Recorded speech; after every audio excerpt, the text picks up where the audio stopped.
حضرت عائشہ صدیقہ رضی اللہ تعالیٰ عنہ فرماتی ہیں ایک عورت تھی اور اسے نبی پاک صلی اللہ تعالیٰ علیہ وسلم نے وہ کلمہ پڑھ کے مسلمان ہوئی، مدینہ طیبہ آ گئی تو حضور نے مسجد نبوی شریف میں اس کے لیے مکان ایک سادہ سا کمرہ ساتھ مسجد کے بنوا دیا، وہیں رہنے لگی۔ اکثر وہ سیدہ طیبہ کے پاس آتی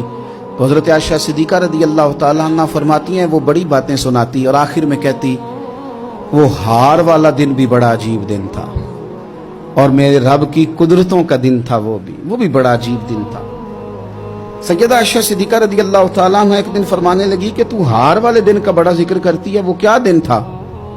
تو خاتون کہنے لگی اماں جی وہ دن تھا جب میرے رب پر بھروسہ اور مضبوط ہو گیا، جس دن میرا اپنے رب پر توکل اور بڑھا، میرے ایمان میں یقین میں اور پختگی آئی۔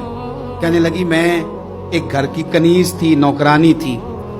اس گھر میں ایک بچی تھی جس کے پاس سونے چاندی ہیرے جواہرات کا ہار تھا۔ اس زمانے میں چمڑے کے اوپر لوگ ہیرے جواہرات لگاتے تھے، کئی دفعہ سرخ رنگ کے چمڑے پہ لگائے جاتے تھے، وہ بچی پہنتی تھی تو کہتی ہوں بچی کے اس نے اتار کے رکھا یا اس سے گرا وہ ہار تو چیل اسے اٹھا کے لے گئی گوشت سمجھ کے اور میرے سامنے اٹھا کے لے گئی۔ گھر والوں نے مجھ سے پوچھا، یہ بخاری میں موجود ہے، گھر والوں نے پوچھا مجھ سے کہ وہ ہار کہاں ہے تو میں نے کہا چیل اٹھا کے لے گئی۔ گھر میں کچھ چوری ہو جائے تو سب سے پہلا الزام کس پہ لگتا ہے؟ ملازمین پہ۔ کہتے انہوں نے مجھے بڑا مارا،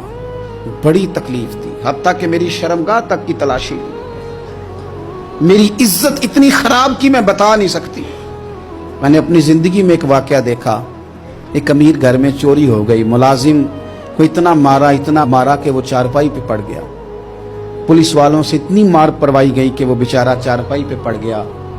اور پھر وہ اتنا بیمار ہوا اور کچھ دنوں کے بعد پتہ چل گیا کہ چور تو اپنا بیٹا ہے ان کا، پھر اس کا انتقال ہو گیا۔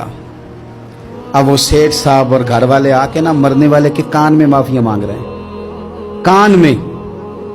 تو میں نے ان سے پھر کہا تھا کہ یہ تو اب چلا گیا ہے، تمہارا زور چلتا تھا نا تو تم نے قانون خریدا اور تم نے اسے جتنا ہو سکا تم نے اسے مار پڑوائی، تمہارے پاس جو عدالتیں تھی تم نے وہاں کاروائی کی، اب ایک عدالت قیامت کے دن لگے گی۔ یہ کمزور تھا نا، کچھ کر نہیں سکا۔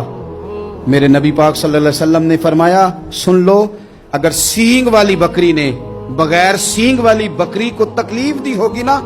تو قیامت کے دن اسے بھی بدلہ دینا پڑے گا کہ تیرے پاس سینگ تھے اور تو نے اسے مارا تھا۔ وہ خاتون عرض کرتی ہے سیدہ عائشہ کی خدمت میں کہ مجھے بڑا مارا، مجھے تکلیف دی، میں کہہ رہی تھی کہ میرے سامنے چیل لے گئی ہے پر وہ نہیں مان رہے تھے، اماں جی انہوں نے مجھے بڑا مارا۔ حضرت عائشہ صدیقہ کہتی ہیں پھر کیا ہوا؟ کہنے لگی اماں جی جب کوئی میرا مددگار نہ رہا، مجھے تکلیف دے رہے تھے، رسوا کر رہے تھے، تو میں نے اپنے رب سے مدد چاہی، میرے رب کی طرف میں نے توجہ کی، میں نے کہا مالک اب تو ہی میرا مددگار ہے۔ کہتی ہے وہ مجھے مار رہے تھے تو وہ چیل جو ہار لے گئی تھی وہی لے کے واپس آ گئی اور ہمارے سروں کے قریب لا کے اس نے جب اس ہار کو پھینکا وہ مجھے چھوڑ کے سائیڈ پہ ہوئے، وہ میری بے گناہی جان گئے، لیکن آپ کو بتاؤں اس دن سے میرا اپنے رب پر یقین اور بڑھ گیا۔ مجھے سمجھ آ گئی کہ جب انسان پورا ٹوٹ جاتا ہے اور جب کوئی چاروں جانب اس کا مددگار نہیں ہوتا تو رب تو ہوتا ہے نا، اللہ تو اس کا مددگار ہوتا ہے نا، وہ تو پھر اپنے اس بندے کی مدد کرتا ہے نا، پھر وہ تو توانائی دیتا ہے نا، وہ تنہا نہیں چھوڑتا، وہ تو آنسوؤں والوں کے آنسوؤں پہ بڑا کرم فرماتا ہے، وہ تو قسم پرسی میں آ جاتا ہے، اس کی رحمت بڑھ کے استقبال کر لیتی۔